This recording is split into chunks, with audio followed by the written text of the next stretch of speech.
Hello, dear students and my dear friends.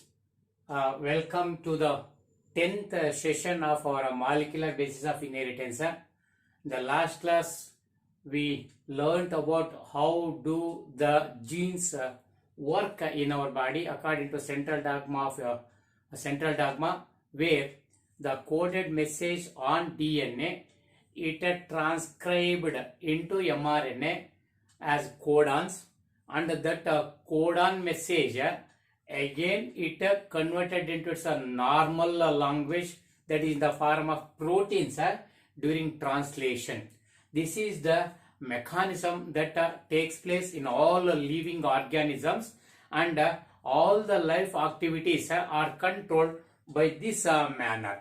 That is why we should be familiar with each and every functions, each and every activities of all organisms, from a simple unicellular or prokaryotic to higher advanced organisms, are controlled by these genes. Okay, as you know that according to central dogma, the genes that are present in the DNA that transfer their coded message to the RNA, and from RNA to proteins. These proteins they regulate our body functions in the form of the functional proteins, hormones or enzymes or structural proteins. That is why we must understand this to understand the all metabolic activities, all physiological activities, so that are taking place in our body. So it means every cell has a number of genes, and the genes that are present in a cell they perform a particular function in our body, and a set of genes that engaged in a function or together form a teamwork, a group work. So that is the regulation of a gene expression. So that is the concept I am going to discuss now with you in the 10th video. That is the regulation. Okay, so regulation of the gene expression. Okay, so gene expression, yes.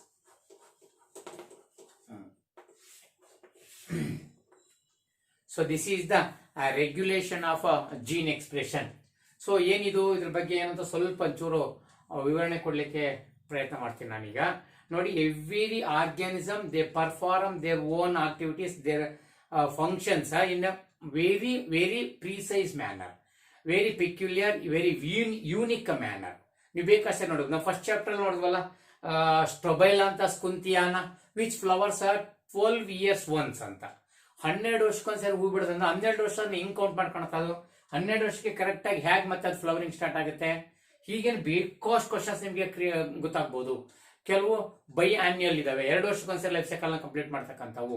ಹಾಗೇನೆ ಕೆಲವು ಸೀಸನಲಿ change ಆಗ್ತಕ್ಕಂಥವು. Winter season ಬಂದಾಗ ಕೆಲವು activities ತೋರಿಸ್ತವೆ, summer season ಅಲ್ಲಿ ಕೆಲವು adaptation ಮಾಡ್ಕೊತವೆ. ಹೀಗೆ ಬೇಕಾಷ್ಟು ಜೀವಿಗಳೆಲ್ಲ ಇಷ್ಟೊಂದೆಲ್ಲ changes ಅಥವಾ activities ಅನ್ನ ನೋಡ್ಲಿಕ್ಕೆ ಅಥವಾ ನೋಡಿದ್ರೆ ಇದೆಲ್ಲ how can it possible, how can it occur in the body of an organism. All these behaviors, all these activities, they are all under the control of genes. So these genes they regulate each and every functions of our body. Okay, genes in functions ಇಂದಲೇ ಇಷ್ಟೆಲ್ಲವೂ ಕೂಡ ಸಾಧ್ಯ ಆಗ್ತಕ್ಕಂಥದ್ದು. That is each metabolic activity is controlled by a group of genes, a set of genes. Okay, so ಒಂದೊಂದು function, ಒಂದೊಂದು metabolic activity ಕೂಡ ಒಂದು set of genes ಇಂದ control ಆಗ್ತಿರುತ್ತೆ. That is the thing what I am going to explain with you. Okay, so here for example consider, ಈಗ ನಾವು ಬೇಕಾಷ್ಟು ಈ ತರ ಆಕ್ಟಿವಿಟೀಸ್ಗೆ ಎಕ್ಸಾಂಪಲ್ ತಗೋಬೇಕು. ಈ ಕಾನ್ಸೆಪ್ಟ್ ಫಸ್ಟ್ ನಮಗೆ ಏನು ಓದ್ತಾ ಇದೀವಿ ಅಂತ ಗೊತ್ತಾಗ್ಲಿಲ್ಲ ಅಂದ್ರೆ ಒಳಗಡೆ ಹೋಗೋದು ತುಂಬಾ ಕಷ್ಟ ಆಗ್ತದೆ. ಹಾಗೇನೆ ಈ ಪ್ರತಿಯೊಂದು ಕಾರ್ನರ್ ಕೂಡ 5 ಮಾರ್ಕ್ಸ್ ಇಲ್ಲಿ ಬರ್ತಿರ್ತವೆ, ದಯವಿಟ್ಟು ಸರಿಯಾಗಿ ಕೇಳಿಸ್ಕೊಳ್ಳಿ. ಈಗ for example, if you drink a cup of milk, that milk it undergoes various enzymatic action, that is a metabolic action in our body, and finally it dissociates into its simplest form, that is a milk consists of a disaccharide called lactose sugar. That lactose sugar later it breaks into or it dissociates into two monosaccharides, that is galactose and glucose. Those galactose and glucose are in further they break down and release the energy in the form of ATP. That energy is used by us to perform the various functions. This is the unique process in almost all organisms. Here my question is, how is this disaccharide lactogen? It breaks up into galactose and glucose, and in turn they produce ATP. How these are all sequences occur in our body. So ಇವನ್ನೆಲ್ಲ ಹೇಗೆ ನಡೀತದೆ ನಮ್ಮ ಬಾಡಿಯಲ್ಲಿ, ಹೀಗೆ exact ಹೇಗೆ ನಡೀತದೆ? ಈಗ lactose ಅನ್ನೋದು ಗ್ಯಾಲಕ್ಟೋಸು ಮತ್ತೆ ಗ್ಲೂಕೋಸ್ ಆಗ್ಬೇಕಾ, ಫ್ರಕ್ಟೋಸು ಮತ್ತೆ ಗ್ಲೂಕೋಸ್ ಆಗ್ಬಾರ್ದ್ವಾ, ಗ್ಲೂಕೋಸು ಮತ್ತೆ ಗ್ಲೂಕೋಸ್ ಆಗ್ಬಾರ್ದ್ವಾ? ಹೀಗೆಲ್ಲ ನಾವು ಕ್ವಶನ್ ಮಾಡ್ಕೊಂಡ್ರೆ, that is as I told you, it is a precise process that occur under the gene regulation. So that is the regulation of gene expression in our body. So ಅದಕ್ಕೆ ಹೇಳ್ತಿರೋದು, ಎಲ್ಲ ಜೀವಿಗಳಲ್ಲೂ ಪ್ರತಿಯೊಂದು ಕೆಲಸನೂ ಕೂಡ gene ನಿಂದನೇ control ಆಗ್ತಕ್ಕಂಥದ್ದು ಅನ್ನೋದನ್ನು. ಇದನ್ನು ನಾವು ಅರ್ಥ ಮಾಡ್ಕೊಳ್ಳಿಕ್ಕೆ ಸೊ ಇಲ್ಲಿ ಕೆಲವು ಎಕ್ಸಾಂಪಲ್ಸ್ ನಾವು ನೋಡ್ಬೇಕಾಗತ್ತೆ. ಫಾರ್ ಎಕ್ಸಾಂಪಲ್, ಕನ್ಸಿಡರ್ ಅವರ Escherichia coli, okay, Escherichia coli, okay, a bacteria, most common bacteria that is used in our genetic engineering, okay, E. coli or Escherichia coli bacteria. So E. coli ಅಂತೆಲ್ಲರೂ ಕರಿಬಹುದು. ಈ bacteria, so it gets its energy, ATP energy currency, by the dissociation of hydrolysis of lactose into galactose and glucose. So in turn it produces the energy from glucose or galactose. How does it occur in this body? So it is the phenomenon studied by two geneticists. Okay, so ibru geneticists idana study ಮಾಡಿದ್ದಾರೆ. That is Jacob and Monod. Jacob and Monod, who so first they proposed the mechanism of a set of genes that regulate the process of hydrolysis of lactose in E. coli bacteria. So ಇವರಿಬ್ರು work ಮಾಡಿ ಹೇಗೆ ಇದೆಲ್ಲ phenomena ನಡೀತದೆ ಅಂತ so ಇದರಲ್ಲಿ ಕಂಡುಹಿಡಿದಿದ್ದಾರೆ.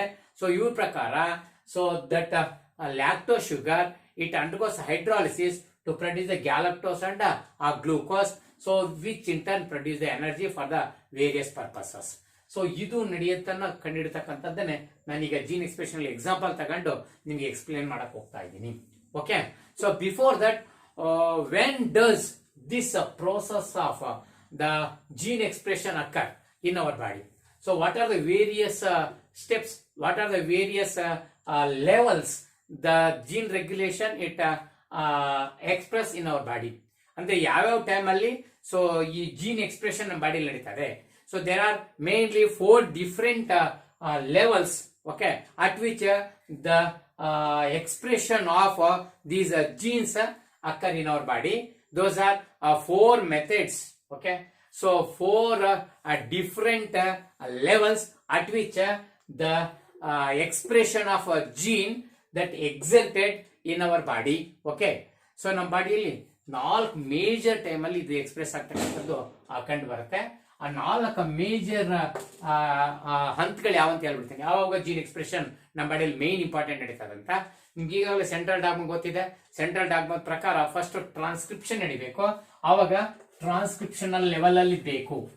ಟ್ರಾನ್ಸ್ಕ್ರಿಪ್ಷನಲ್ level, okay, transcriptional level ಅಲ್ಲಿ. So ಈ transcription level nothing but that is the formation of, okay, formation of, okay, primary transcript. So primary transcript, so ಇದ್ರ ಬಗ್ಗೆ ನಾವಲ್ಲೇ ಟ್ರಾನ್ಸ್ಕ್ರಿಪ್ಷನ್ ಅಲ್ಲಿ ಹೇಳಿದ್ವಿ. ಏನು, first the polymer chain, the polypeptide chain that produced immediately after the translation or immediately after transcription, ಅವೆಲ್ಲನು primary transcription ಅಂತ ಕರಿಬೇಕು. ಈ ಉದಾಹರಣೆಗೆ HNRNA ಬಂತು. So HNRNA polymer chain 2 code ಮಾಡಿತ್ತಲ್ವಾ, ಸೊ ಅದು ಬಂತು. ಆ HNRNA ನಾನು ಪ್ರೈಮರಿ ಟ್ರಾನ್ಸ್ಕ್ರಿಪ್ಟ್ ಅಂತ ಕರೆದಿದ್ವಿ, ಯಾಕಂದ್ರೆ it is not functional, so it undergo some process ಅಂತ ಎಲ್ಲ ಗೊತ್ತಾಯ್ತು ನಿಮಗೆ.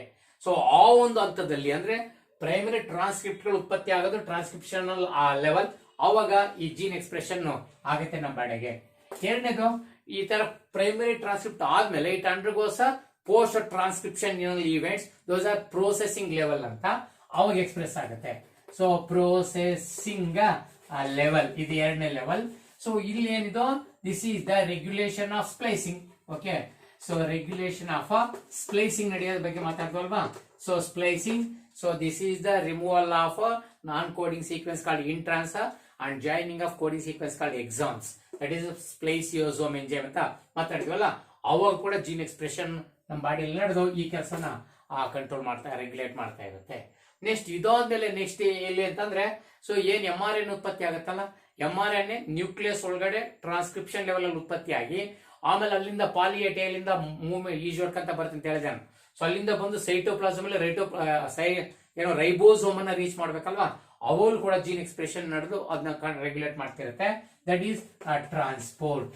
Okay, transport of MRNA, transport of MRNA from nucleus, from nucleus into cytoplasm.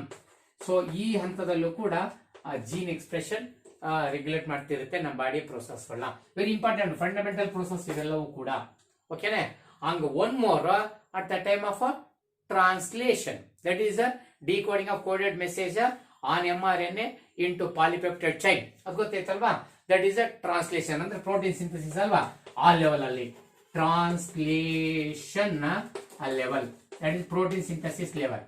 So ಇಷ್ಟು 4 different levels at which the expression of a gene that exerted in our body.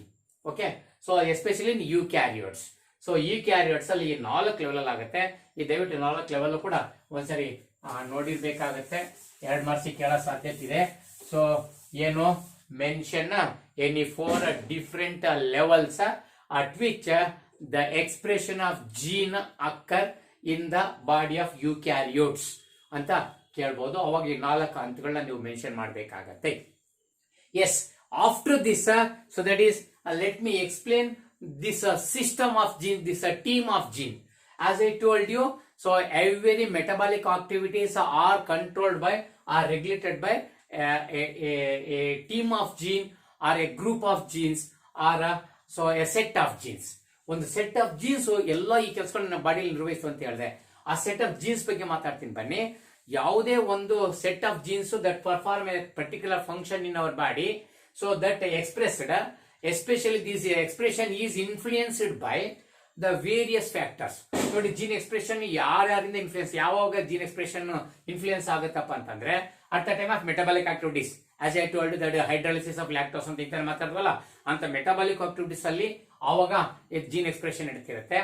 R physiological activities, ದೇಹದಲ್ಲಿ ಏನೆಲ್ಲ physiological, that is the development of embryo in our body. ಅಥವಾ ಏನು 9 ತಿಂಗಳು ನಾವೆಲ್ಲ ಏನೆಲ್ಲ change ಮಾಡ್ಕೊಂಡು ಬೆಳೆದಿವಿ ಅಂತ ಈಗ 3rd ಚಾಪ್ಟರ್ ಹ್ಯೂಮನ್ ರಿಪ್ರೊಡಕ್ಷನ್ ಅಲ್ಲಿ ಓದಿದ್ವಲ್ಲ, 9 ತಿಂಗಳು ಏನೇನು ಡೆವಲಪ್ ಆಗುತ್ತೆ, ಬದಲಾವಣೆ ಆಗುತ್ತೆ ಬಾಡಿ ಎಂಬ್ರಿಯೋದಲ್ಲಿ ಅಂತ, ಆ ಒಂದು ಹಂತದಲ್ಲಿ. ಸೊ ಹಾಗೆ ಇನ್ನು ಅದು ಬಿಟ್ಟರೆ ನೆಕ್ಸ್ಟ್ ಏನು environmental changes.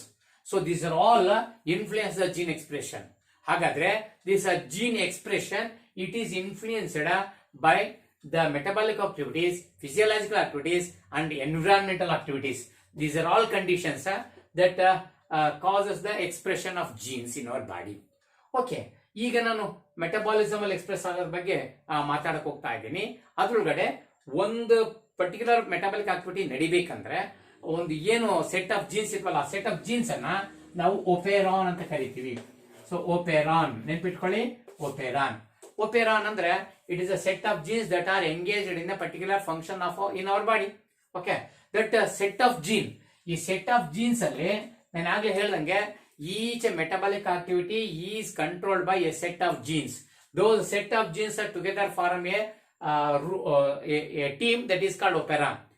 Every operon consists of 2 different kinds of genes, 2 different types of genes. ಯಾವುದೇ operon ಹೋಗಿ ಅದ್ರೊಳಗಡೆ 2 ಸೆಟ್ ಆಫ್ ಜೀನ್ಸ್ ಇರುತ್ತೆ. Those are control genes. Okay, so control genes plus structural genes. Okay, structural genes. Okay, these together form a set of genes that engaged in the particular function that is called operon. ಹಾಗಾದ್ರೆ operon ಅಂತಂದ್ರೆ it is the set of genes which functioning in a most coordinated way to perform a particular function. ಹಾಗಾದ್ರೆ a set of genes that engaged in the most coordinated manner to perform a particular metabolic activity in the body is called operon. ಹಾಗಾದ್ರೆ operon ಅಂತಕ್ಕಂಥದ್ದನ್ನ ನೀವು define ಮಾಡಬಹುದು. ಏನಪ್ಪಾ ಅಂದ್ರೆ operon is the set of genes that engaged in the most coordinated way to perform a metabolic activity. So that is called operon. Each operon it is included the control genes and the structural genes. The control genes and the structural genes they form an operon. ಯಾವುದು operon ಹೋದ್ರೆ ಇದು ಇವ್ರು ಇರ್ತಾರೆ ಅಂತ. So this operon it functions so on the basis of whether the presence of the inducer or absence of inducer. In the absence of inducer, this operon it enters into a turn off condition, that is called switch off condition, where the genes they do not go for transcription for the synthesis of the enzymes due to the absence of inducer. So that is inducer ಇಲ್ಲಿಲ್ಲ ಅಂದ್ರೆ ಆವಾಗ ಈ operon ಕೆಲಸ ಮಾಡಲ್ಲ. ಅದನ್ನ switch off condition ಅಂತ ಅಥವಾ turn off condition ಅಂತ ಕರಿಬೇಕು. ಇನ್ನ if the inducer is present, then all the enzymes that are present, control genes and the structural genes that are present in the operon, they get a turn on, that is a switch on condition. ಈ ತರ ಒಂದು operon switch on ಅಥವಾ switch off ಆಗುತ್ತೆ based on the presence or absence of the inducer. So inducer ಇರ್ತಾನೋ ಇಲ್ಲಂದ್ರೆ ಅದರ ಮೇಲೆ ಇರ್ತದೆ ಅಂತ. ಅದ್ರ ಮುಂದೆ ನಾನು ಇಂಡ್ಯೂಸರ್ ಯಾರಂತ ಅನ್ನೋದ್ರ ಬಗ್ಗೆ ಈಗ ಹೇಳ್ತೀನಿ. So this is about operon. ಹಾಗಾದ್ರೆ ಒಪೆರಾನ್ ಬಗ್ಗೆ ಗೊತ್ತಿರಲಿ. So many different teams of genes engage in different functions in our body, those are different operons. ಹಾಗೆ ಬೇಕಾಷ್ಟು ಒಪೆರಾನ್ಸ್ ನಮ್ಮ ಬಾಡಿಯಲ್ಲಿ ಕೆಲಸ ಮಾಡ್ತವೆ. ಫಾರ್ ಎಕ್ಸಾಂಪಲ್ ನಮ್ಮ ಬಾಡಿಯಲ್ಲಿ ಒಪೆರಾನ್ ಹೋಗ್ಬಿಟ್ರೆ ಈಗ ನೋಡಿ, ಈಗ ARA ಅರಾ ಒಪೆರಾನ್ ಅಂತ ನೋಡಿ. So ara operon, okay, ara operon, okay. ಆಮೇಲೆ ಲ್ಯಾಕ್ ಒಪೆರಾನ್ ನೋಡಿ, LAC ಲ್ಯಾಕ್ ಒಪೆರಾನ್ ಅಂತ, okay. TRP operon, and then one more operon, that is a wall, okay. So wall operon, his operon, yes, his operon. But ara operon, lac operon, TRP operon, okay, HS his operon and wall operon. ಇವೆಲ್ಲ ಏನಂದ್ರೆ ಅಲ್ಲಿ ಯಾರು inducer ಇದ್ರು ಅದ್ರ ಮೇಲೆ ಇವೆಲ್ಲ ಹೆಸರು ಕೊಟ್ಟಿರ್ತಕ್ಕಂಥದ್ದು. ಉದಾಹರಣೆಗೆ ನೋಡಿ, ಲ್ಯಾಕ್ ಒಪೆರಾನ್ ಈಗ ನಾವು ಓದ್ತಾ ಇದೀವಿ 5 ಮಾರ್ಕ್ಸಿಗೆ. ಈಗ ಲ್ಯಾಕ್ಟೋಸ್ ಇಂಡ್ಯೂಸರ್ ಇದ್ದಾನೆ. ಲ್ಯಾಕ್ಟೋಸ್ ಇಂಡ್ಯೂಸರ್ ಇರೋದ್ರಿಂದ ಲ್ಯಾಕ್ ಒಪೆರಾನ್ ಅಂತ ಕೊಟ್ಟಿದ್ವಿ. ಹಾಗೆ ಇವೆಲ್ಲ ಒಪೆರಾನ್ಗಳಿಗೆ ಎಕ್ಸಾಂಪಲ್ ತಗೊಳ್ಳಿ ಮತ್ತು ಇವನು ನೆನ್ಪಿಟ್ಕೋಬೇಕು, ಓಕೆ. ಇವನು ನೆನ್ಪಿಟ್ಕೊಂಡ್ರೆ ಸೊ ಅವನ ಎಕ್ಸಾಂಪಲ್ ಬರೆಯಕ್ಕೆ ಬರುತ್ತೆ. That is ARA operon, LAC operon, TRP operon, his operon, wall operon, okay. ಈ ತರ ಬೇರೆ ಬೇರೆ ಒಪೆರಾನ್ಗಳು ಇದಾವೆ. ಅದ್ರೊಳಗಡೆ ಏನು ನಮ್ಮ ಜಾಕೋಬ್ ಅಂಡ್ ಮೊನಾಡ್, ಸೊ ಅವರಿಬ್ರು ಕೂಡ ಲ್ಯಾಕ್ ಒಪೆರಾನ್ ಬಗ್ಗೆ ಕೆಲಸ ಮಾಡಿದ್ದಾರೆ. ಬರೀ ಅವ್ರ ಹೆಸರನ್ನ ನಾನೀಗ ಬರೆದು ತೋರಿಸ್ತೀನಿ. Right. So it was Francois Jacob and Jacques Monod. Jacob and Monod. Okay, simply. So Jacob and Monod ನೆನ್ಪಿಟ್ಕೊಂಡ್ರೆ ಸಾಕಾಗ್ತಿ ನಿಮಗೆ. So these two geneticists who proposed lac operon concept in Escherichia coli bacteria in 1961. Okay. So they worked about the nature of working of operon during the decomposition or metabolism of lactose in Escherichia coli bacteria, who awarded Nobel Prize for that. So okay, so here what is lac operon? First question, what is lac operon? The type, the operon that take part in the metabolism of lactose, okay. The operon that controls the metabolism of lactose, okay.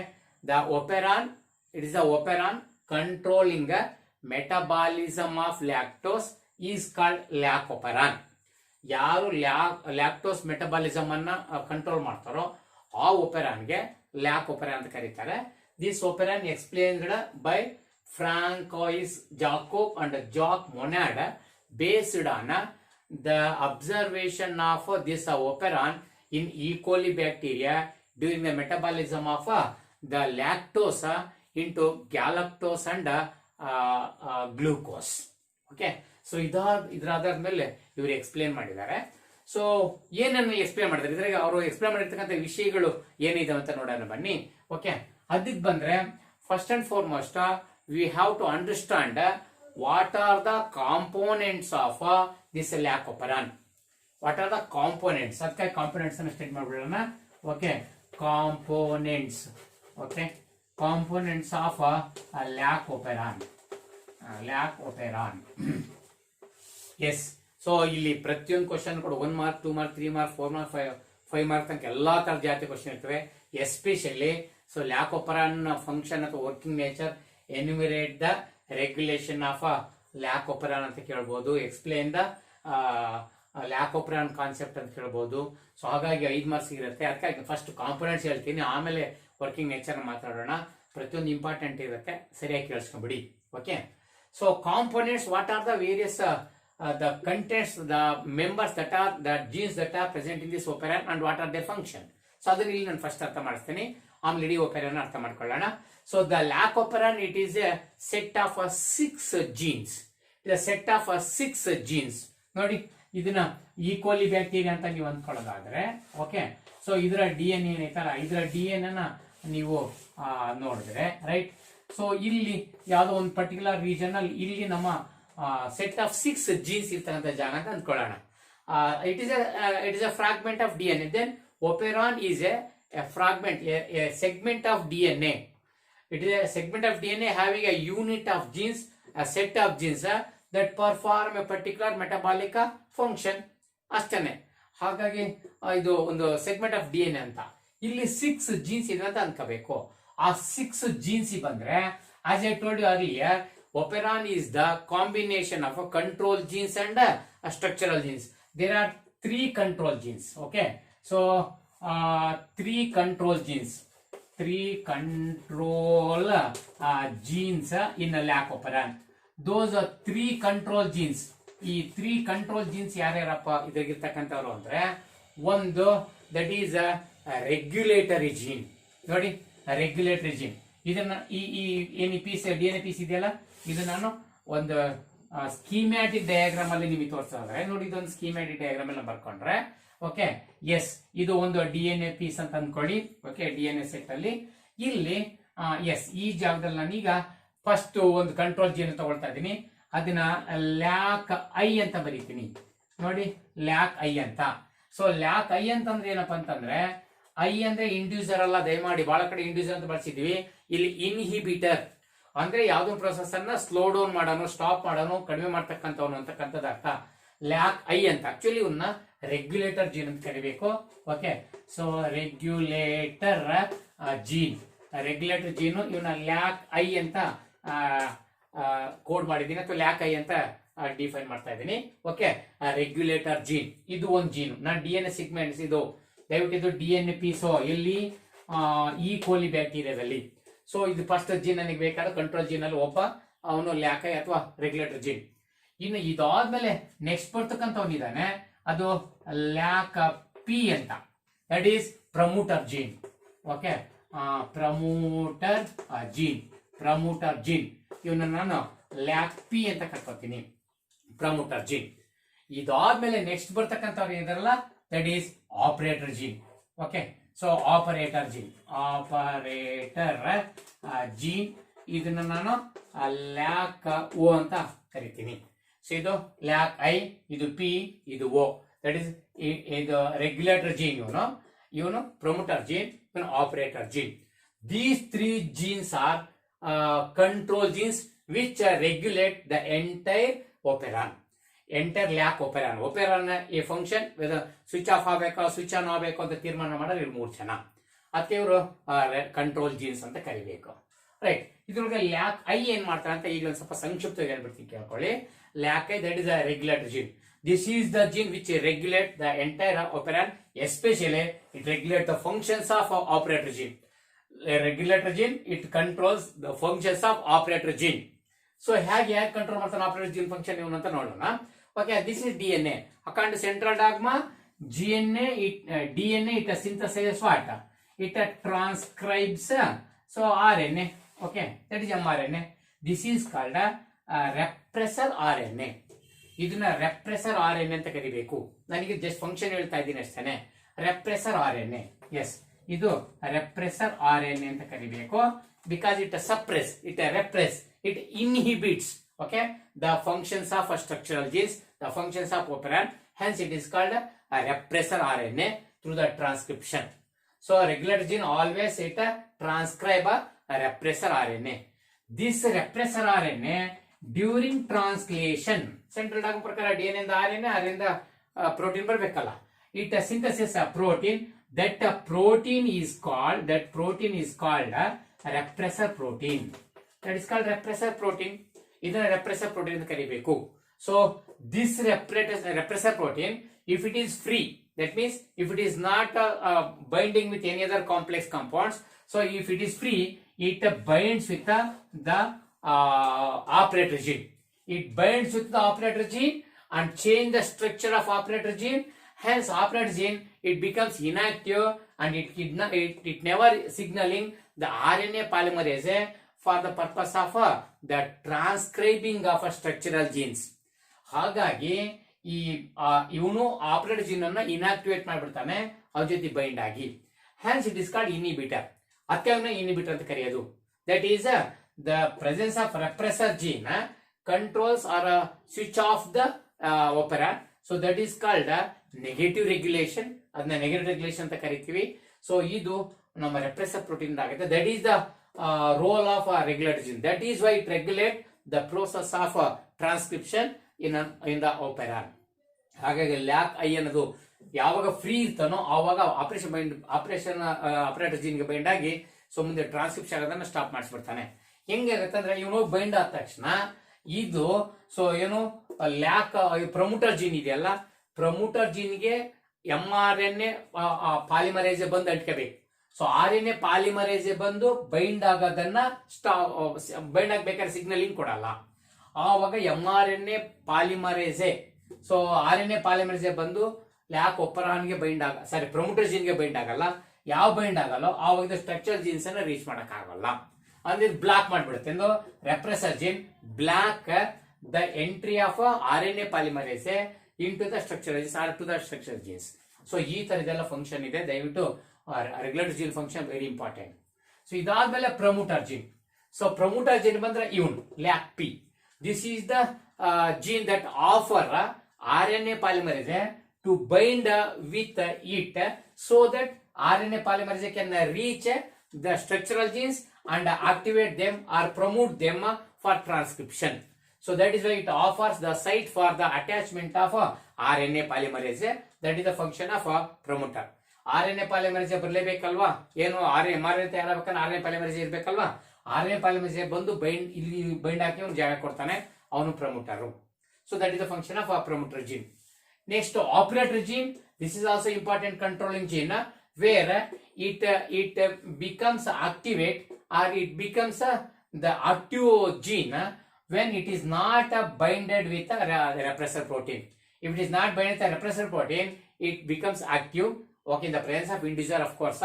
So when it becomes active, it promotes or it signaling the promoter gene to bind with the RNA polymerase, and so that the RNA polymerase reach the structural gene and activate the structural gene for transcription. So that is the function of the operator gene. If it is bind with the repressor protein, it becomes inactivate and switch off the functions of the structural genes. So in this way, lac I, lac P, lac O ಈ ತರ ಕೆಲಸ ಮಾಡ್ತಾರೆ. ಇವ್ರ functions ಏನೋ ನೋಡ್ಕೊಳ್ಳಿ.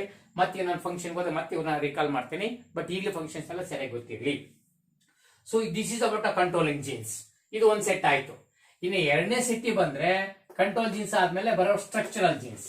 Okay, so structural genes ಬನ್ನಿ. ಈ structural genes ಬಂದ್ರೆ again there are 3 types of structural genes working here. Those are Z, Y, A. ನೋಡಿ, ಲ್ಯಾಕ್ Z.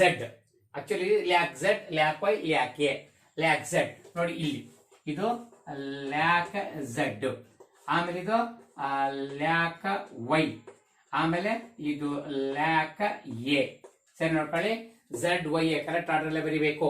ಲ್ಯಾಕ್ ಝಡ್ ಇದು ದೊಡ್ಡದು, ಸೊ ಲ್ಯಾಕ್ ವೈ ಮತ್ತೆ ಲ್ಯಾಕ್ ಎ. ಸೊ ಇವರು structural genes. So these are the genes that code for lac M R N A. ಇವರು lac lac ಇವ್ ತಯಾರು ಮಾಡೋ M R N lac M R N ಬೇಕು.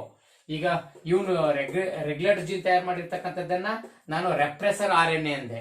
ಇವ್ರು ತಯಾರು ಮಾಡೋದನ್ನ ಲ್ಯಾಕ್ ಎಂ ಆರ್ ಎನ್ ಬೇಕು. So they transcribe the lac M R N A. That lac M R N is a ಪಾಲಿಸಿಸ್ಟ್ರಾನಿಕ್.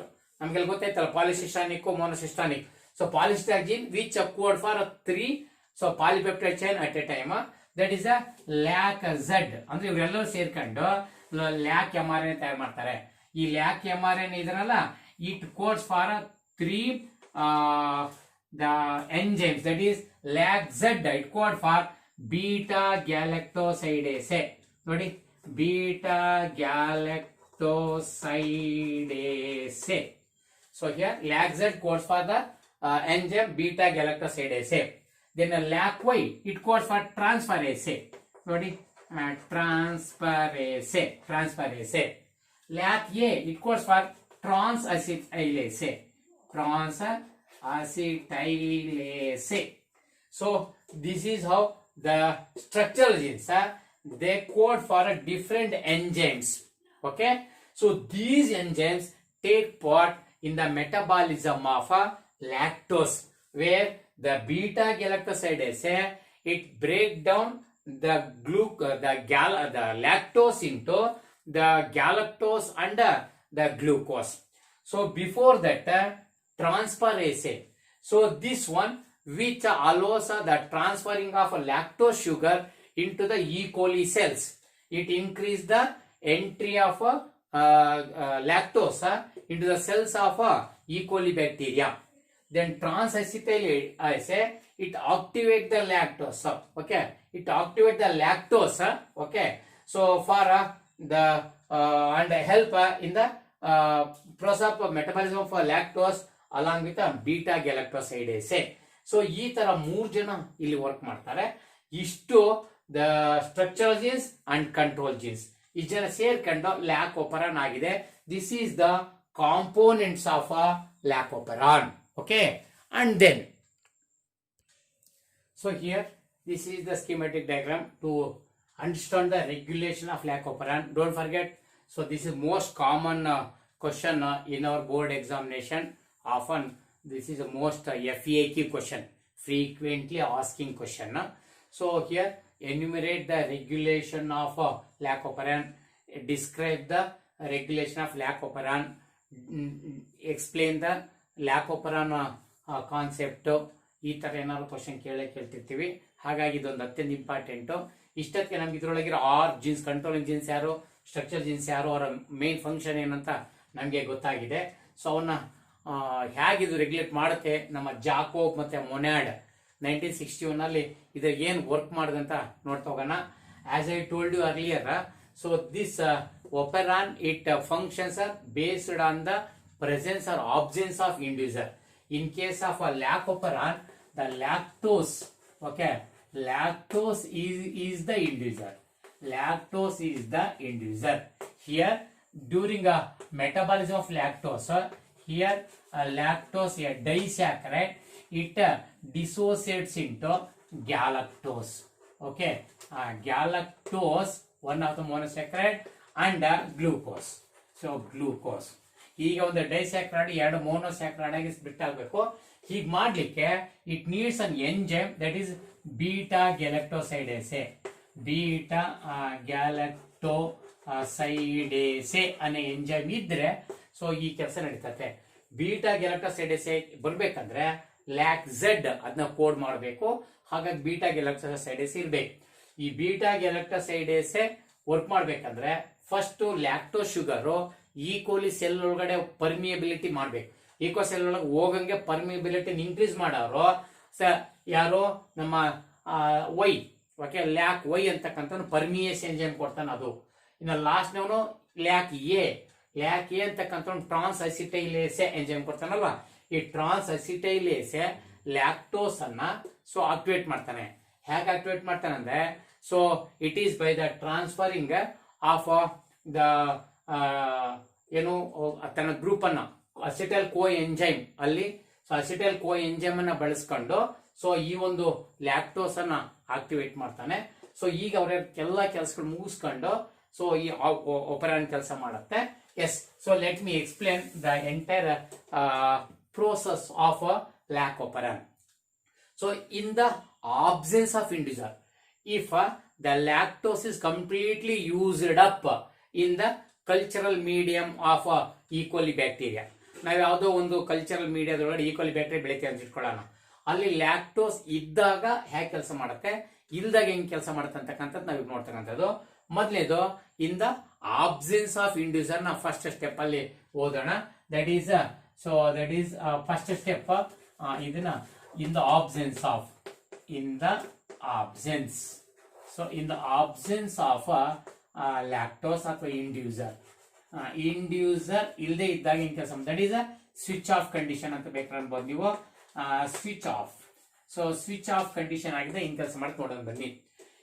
when the lactose is completely used up in the cultural medium of the E. coli bacteria, then there is no lactose for the purpose of the metabolism, lactose metabolism. Then what happened? In the absence of a inducer or a lactose, so as usual, so here the first one is LAC-I, as I told you, this is a regulator gene. This regulator gene, it synthesizes the repressor mRNA. So this is a repressor, okay, repressor mRNA. So repressor RNA ತಯಾರು ಮಾಡ್ಕೊಡ್ತಾನೆ during transcription. ಗೊತ್ತಾಯ್ತಲ್ಲ ನಮಗೆ transcription. This repressor RNA in turn it produces a protein, okay, it produces a repressor protein. That is a repressor protein during translation. Okay, so this repressor protein, suppose this is the repressor protein, when it is free, ಅಂದ್ರೆ ಇದು ಯಾರ ಜೊತೆ bind ಆಗಿಲ್ಲ, free ಆಗಿದೆ ಅಂದ್ರೆ, then it goes to operator gene and binds with this operator gene. ಈ operator gene ಗೂ bind ಆಗ್ಬಿಡ್ತಾನೆ. ಸೊ ಯಾರು ಇವನು ಲ್ಯಾಕ್ ಓ ಅಂತ ಹೇಳಿದ್ನಲ್ಲ ಆಪರೇಟರ್ ಜೀನ್, ಇವನು ಲ್ಯಾಕ್ ಪಿ, ಇವನು ಲ್ಯಾಕ್ ಓ, ಇವನು ಲ್ಯಾಕ್ ಝೆಡ್. ಓಕೆಪ್ಪ. ಸೊ ಇವನು ಯಾರು ಲ್ಯಾಕ್ ವೈ, ಇವನು ಲ್ಯಾಕ್ ಎ. ಗೊತ್ತಿದಾರಲ್ವಾ? ಸೊ ಈ ಆಪರೇಟರ್ ಜೀನ್ ಗೆ ಬೈಂಡ್ ಆಗ್ಬಿಡ್ತಾನೆ. This repressor protein, the free repressor protein, it binds with the operator gene and changes the structure. Therefore, this operator gene, it could not signaling the promoter gene for the binding of RNA polymerase, so that the process of transcription will be ceased. It will be switched off. It will be turned off. Okay, turned off. ಆವಾಗ ಈ ಕೆಲಸ ಹಾಗೆ ನಿಂತು ಹೋಗುತ್ತೆ, where operator gene becomes inactivated to the binding of this repressor protein. So this is a switch off condition or in absence of the inducer. Okay. What about in the next step, that is the presence of inducer. By chance inducer ಇದ್ದ ಅಂತ ಇಟ್ಕೊಳ್ಳೋಣ, ಅವಾಗ ಏನಾಗುತ್ತೆ ಅಂತ. So ಅದಕ್ಕೆ ನಾನು ಇನ್ನೊಂದು figure ಬೇಕಾಗುತ್ತೆ, ಅದನ್ನ ಎರಡನೇ ಸ್ಟೆಪ್ ಅಂತ ಬರ್ಕೊಳ್ಳೋಣ. ಬುಕ್ ಅಲ್ಲಿ ನೀಟಾಗಿ ಫಿಗರ್ ಇದೆ, ಫಿಗರ್ ಚೆನ್ನಾಗಿ ಪ್ರಾಕ್ಟೀಸ್ ಮಾಡಿ. That is in the presence. Okay, in the presence of inducer. In the presence of inducer. So inducer is a switch on condition ಅಂತ. Okay, switch on condition ಅಂದ್ರೆ inducer ಇದೆ ಅಂತ ಇಟ್ಕೊಳ್ಳೋಣ. So ಅವಾಗ ಏನಾಗುತ್ತೆ ಅಂದ್ರೆ ದ ಸೇಮ್ ಫಿಗರ್ ನ ಮತ್ತೆ ನೀವು ಡ್ರಾ ಮಾಡಬೇಕು. ದಯವಿಟ್ಟು ಫಿಗರ್ ನ ಹಾಕಬೇಕಾದ್ರೆ ಇವೆಲ್ಲ ಸಿಂಪಲ್ ಫಿಗರ್ಗಳು, ಇಂಥವೆಲ್ಲ ಕೂಡ ತಪ್ಪು ಮಾಡಬೇಡಿ ಎಕ್ಸಾಮ್ ಒಳಗಡೆ. Yes, this is our DNA and this is a LAC-I, that is regulator gene, and this is a promoter gene, and this is the operator gene, and this is our LAC-Z, and this is our LAC-Y and LAC-A. So same team ಬರ್ಕೊಂಡಾಯ್ತು. ಈಗ in the presence of inducer, there is a, suppose the lactose is added into the medium, what happened? If the lactose is added, lactose and says ತಕ್ಷಣ the LAC-Y which code for the permease enzyme. That permease enzyme increases the permeability of the entry of lactose into the E. coli cells. E. coli cell ಹೆಚ್ಚು lactose cell ಒಳಗಡೆ ಹೋಗಂಗೆ ಪರ್ಮಿಬಿಲಿಟಿ increase ಮಾಡ್ತಕ್ಕಂಥದ್ದು ಈ ಪರ್ಮಿಯೇಸೆ enzyme, ಅದನ್ನ code ಮಾಡ್ತಕ್ಕಂಥ lac Y ಅಂತಕ್ಕಂಥವ್ನು. ಯಾವಾಗ lactose sugar E. coli cell ಒಳಗೆ ಜಾಸ್ತಿ ಹೋಗುತ್ತೋ ಅಂದ್ರೆ ಇಂಡಿವಿಜುವಲ್ ಒಳಗೆ ಹೋಗ್ತಾನೋ, ಹೋದ ತಕ್ಷಣ ನಮ್ಮ ರೆಪ್ರೆಸರ್ ಜೀನ್ ಆಸ್ ವೆಲ್ ನೋಡಿದೀವಲ್ಲ. So during transcription what he did, what he does, so he synthesize the repressor RNA. ಇಲ್ಲಿ ಬರ್ತೀವಲ್ವಾ, ಸೊ ರೆಪ್ರೆಸರ್ RNA ತಯಾರು ಮಾಡಿದಾನಲ್ಲ, repressor RNA. This repressor RNA it synthesis the repressor protein. ಇವನು repressor protein ಅನ್ನ ತಯಾರು ಮಾಡ್ತಾನಲ್ವಾ, repressor protein. So ಈ repressor protein ಏನ್ ತಯಾರಾಗಿದ್ದಾನಲ್ಲ, ಇದಕ್ಕೆ ಆಗ್ಲೇ ಇಲ್ಲಿ ಲ್ಯಾಕ್ಟೋಸ್ ಇರ್ಲಿಲ್ಲ, ಇಂಡಿವಿಜುವಲ್ ಇರ್ಲಿಲ್ಲ. ಹಾಗಾಗಿ ಇವನು ಫ್ರೀ ಇದ್ದಿದ್ದರಿಂದ ಆಪರೇಟರ್ ಜೀನ್ಗೆ ಬೈಂಡ್ ಆಗಿದ್ದ.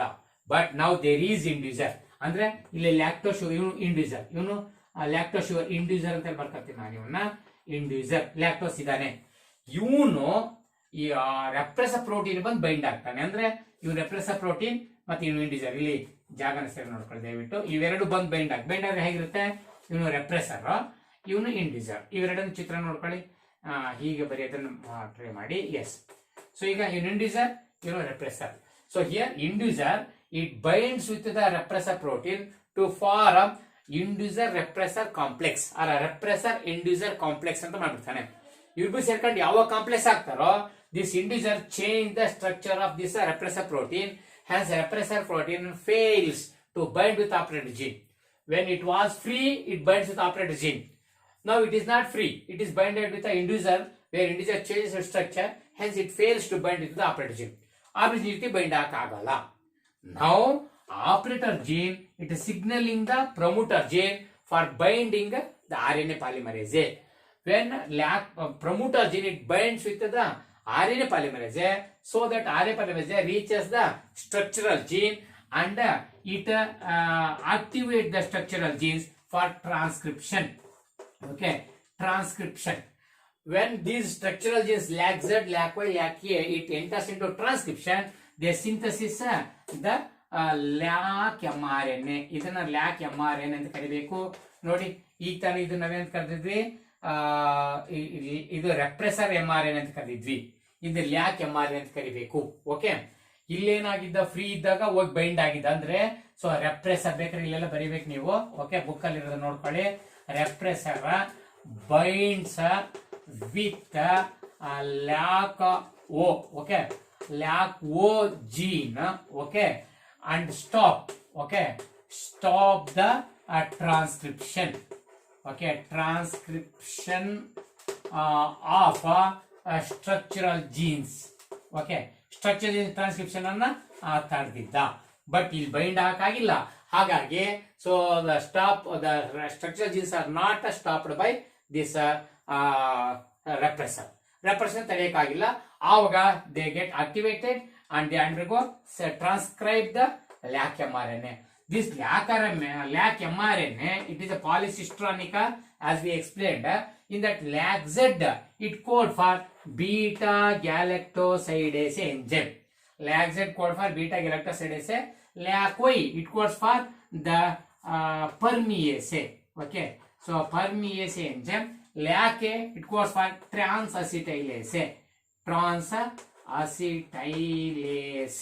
Okay, so these three enzymes are produced by structural genes which regulate the metabolism of lactose sugar. Where the permease, it increases the permeability of the entry of lactose sugar into the E. coli cells, and the beta galactosidase and transacetylase, both, where transacetylase activate the lactose sugar and beta galactosidase it break down the lactose into glucose and galactose. The process occur, so and entire the system is get switch. So here the LAC-A, it helps in the transfer of, ನೋಡಿ ಇದು ಏನ್ ಮಾಡ್ತಿದ್ರೆ help ಇಂದ, it transfer of acetyl group from acetyl coenzyme. It activate the lactose sugar by the transfer of acetyl group from acetyl coenzyme A. Hence it activate the lactose. So by this beta galactosidase, it metabolize the lactose into glucose and galactose. thereby E. coli bacteria, it gets its energy by producing the glucose or galactose. This is how the production of energy ATP in E. coli bacteria is under the regulation of a gene expression. That is why we can understand how do the operons or gene they regulate the metabolic activities in our body. So this is for 5 marks. So go through the notes and prepare the notes yourself. That is the best way. ನೀವು ಇದೆಲ್ಲ points ಅನ್ನು ತಗೊಂಡು ನಿಮ್ದೇ ಆದ notes ಅನ್ನು ತಯಾರು ಮಾಡ್ಕೊಳ್ಳಿ. ಯಾವಾಗ ನೀವು ಸ್ವಂತ ನೋಟ್ಸ್ ಅನ್ನು ಸ್ಟಾರ್ಟ್ ಮಾಡ್ತೀರೋ ಆವಾಗ ಇದು ಮರಿದಂಗೆ ನಿಮ್ಮಲ್ಲಿ ನೆನಪಿರುತ್ತೆ. ದಯವಿಟ್ಟು ನಾವು ಏನೋ ಹೈಫೈ ನಲ್ಲಿ ಏನೋ ಓದ್ಬಿಡ್ತೀವಿ ಕಲ್ತ್ಬಿಡ್ತೀವಿ ಅಂತ ಅನ್ಕೋಬೇಡಿ. ನಿಮ್ಮ ಸ್ವಂತ ವರ್ಕ್ ಬಹಳ ಇಂಪಾರ್ಟೆಂಟ್. ಇಲ್ಲಿ ಲೆಕ್ಚರಿಂಗ್ ಆಗಿರ್ಲಿ, ಕಾಲೇಜ್ ಆಗಿರ್ಲಿ, ಮೀಡಿಯಂ ಆಫ್ ಇನ್ಸ್ಟ್ರಕ್ಷನ್ ಆಗಿರ್ಲಿ, ಅಥವಾ ನೀವು ಬಳಸ್ಕೊಂಡು ಫಾಲೋ ಮಾಡೋ ಬುಕ್ ಆಗಿರ್ಲಿ, ಏನಾರ ಆಗಿರ್ಲಿ, your self work is very very important. ನೀವು ಎಲ್ಲಿ ತನಕ ಸೆಲ್ಫ್ ವರ್ಕ್ ಮಾಡಲ್ಲ ಅಲ್ಲಿ ತನಕ ಇವು ನಿಮ್ಮ ಮನಸ್ಸಲ್ಲಿ ಜಾಸ್ತಿ ದಿನ ಇರೋದಿಲ್ಲ. ಎಷ್ಟೋ ಸರಿ ಯಾರೋ ಒಂದು ಸ್ಕೂಟರ್ನ ಬೈಕನ್ನು ಓಡಿಸೋದನ್ನ 10,000 ಸರಿ ನೋಡಿದ್ರು ಕೂಡ ನೀವು ಓಡಿಸ್ದಂಗೆ ಆಗಲ್ಲ. ನೀವಾಗೆ ಓಡಿಸೋದನ್ನ ಎಂದು ಪ್ರಾಕ್ಟೀಸ್ ಮಾಡ್ತಾ ಹೋಗ್ತೀರೋ ಅವಾಗ ಅದು ಹೆಚ್ಚು ನೆನಪರ್ತಾ ಇರುತ್ತೆ, ಹೆಚ್ಚು ಪ್ರಾಕ್ಟೀಸ್. ಹಾಗೆ ನೀವಾಗಿ ಏನು ಸ್ವಂತ ವರ್ಕ್ ಮಾಡ್ತೀರೋ ಅಲ್ಲಿ ತನಕ ಇದು ತುಂಬಾ ಚೆನ್ನಾಗಿರುತ್ತೆ. ಅದಕ್ಕಾಗಿ ನಾನು ಬಹಳ ಉದ್ದೇಶ ಏನಪ್ಪ, ನಾನು ಮತ್ತೆ ನನ್ನ ವಿಡಿಯೋದಲ್ಲಿ ಎಲ್ಲ ವಿಡಿಯೋದಲ್ಲಿ ಹೇಳ್ತಿರ್ತೀನಿ, ಎಲ್ಲರೂ ಕೂಡ ಇಷ್ಟೇ ಚೆನ್ನಾಗಿ ಇದಕ್ಕಿಂತ ಚೆನ್ನಾಗಿ ಲ್ಯಾಕ್ ಓಪನ್ ಎಕ್ಸ್ಪ್ಲೇನ್ ಮಾಡ್ತಾರೆ. It is immaterial. ಬಟ್ ನಿನಗೆ ಬಂದ ಭಾಗ್ಯ ಏನು, ನೀನೇನೋ ಅರ್ಥ ಮಾಡ್ಕೊಂಡೆ. ಅದಕ್ಕಾಗಿ ನಾನು ನಮ್ಮ ಕನ್ನಡ ಲ್ಯಾಂಗ್ವೇಜ್ ಜಾಸ್ತಿ ಯಾಕೆ ಬಳಸ್ತೀನಿ, ರೂರಲ್ ಮಕ್ಳಿಗೆ ಅನುಕೂಲ ಆಗಲಿ ಅಂತಂದ್ರೆ ಎಲ್ಲ ಕಾನ್ಸೆಪ್ಟ್ ಅಲ್ಲೂ ಜಾಸ್ತಿ ಕಾನ್ಸೆಪ್ಟ್. ಈಗ ಲ್ಯಾಕ್ ಝಡ್ ಏನ್ ಮಾಡುತ್ತೆ ಅಥವಾ ಲ್ಯಾಕ್ ಪ್ರೊಮೋಟರ್ ಜಿನ್ ಏನ್ ಮಾಡುತ್ತೆ ಅಂತ ನೀನ್ ಚೆನ್ನಾಗಿ ಕಾನ್ಸೆಪ್ಟ್ ಅರ್ಥ ಆದ್ರೆ ನಿನ್ನ ಇಂಗ್ಲಿಷ್ ಲ್ಯಾಂಗ್ವೇಜ್ ಅಲ್ಲಿ ಬರ್ಕೊತ ಹೋಗ್ತೀಯ, ನೀನ್ ಬೇಕಷ್ಟು ಬರ್ಕೊಂಡು ಹೋಗ್ತೀಯ. ಇಲ್ಲಿ ಸೈನ್ಸ್ ಅಲ್ಲಿ ಕಾನ್ಸೆಪ್ಟ್ ಅರ್ಥ ಮಾಡ್ಸೋದು ಬಹಳಷ್ಟು ಇಂಪಾರ್ಟೆಂಟ್ ಆಗುತ್ತೆ. ಸೊ ಇದು ಅರ್ಥ ಆಯ್ತು ಅಂದ್ರೆ ನೀಟು CT ಎಲ್ಲಕ್ಕೂ ಕೂಡ ನಿನಗೆ ಕಾನ್ಸೆಪ್ಟ್ ಕರೆಕ್ಟ್ ಆಗಿರುತ್ತೆ. ಅದು ನನ್ನ ಐಡಿಯಾ ಆಗಿರುತ್ತೆ. ಓಕೆ, ಸೊ ನೆಕ್ಸ್ಟ್ ವಿಡಿಯೋದಿಂದ I am going to give you homework. So homework and most probable questions for board exam ಅವನ ಹೋಮ್ವರ್ಕ್ ಕೊಡ್ತಾ ಹೋಗ್ತೀನಿ. ಅಫ್ಕೋರ್ಸ್ ಈ ವಿಡಿಯೋದಲ್ಲೂ ಕೂಡ ಒಂದು ಹೋಮ್ವರ್ಕ್ ಅನ್ನ ಕೊಟ್ಟಿರ್ತೀನಿ. That is explain the regulation of lac operon concept. So ವಿಡಿಯೋದ ಲಾಸ್ಟ್ ಕ್ವಶನ್ ಕೂಡ ಹಾಕಿರ್ತೀನಿ, ದಯವಿಟ್ಟು ಅದನ್ನ ನೋಡ್ಕೊಳ್ಳಿ, ಇದನ್ನ ಫಾಲೋ ಮಾಡಿ. ಸೊ ಇವತ್ತು ಇಷ್ಟು ಸಾಕಾಗುತ್ತೆ. Very next video that is still important, that is the human genome project. ಸಾಲಿಗೆ ನಾವು ಹೋಗ್ತಾ ಇದೀವಿ. ಸೊ ಅದಕ್ಕೆ ದಯವಿಟ್ಟು ಅದನ್ನ ನೋಡ್ಕೊಂಡಿರಿ. Lactose is called inducer. Why? Because lactose it initiates or switch on the operon in the presence of lactose, and the operon becomes switched off in the absence of lactose. So lactose is the agent that induces the operon to keep it whether switch on or switch off. Therefore it is called the inducer. And negative regulation ಅಂತಂದ್ರೆ the repressor protein it inhibits the synthesis or metabolism of lactose sugar. That inhibition of the synthesis or production of enzymes by structural genes by repressor protein is called negative regulation. So ಅವೆರಡು ಪದ ಗೊತ್ತಿದ್ರೆ ಒಳ್ಳೆಯದು. So let me stop here, and the next class we are going to the about human genome project. Okay, thank you friends.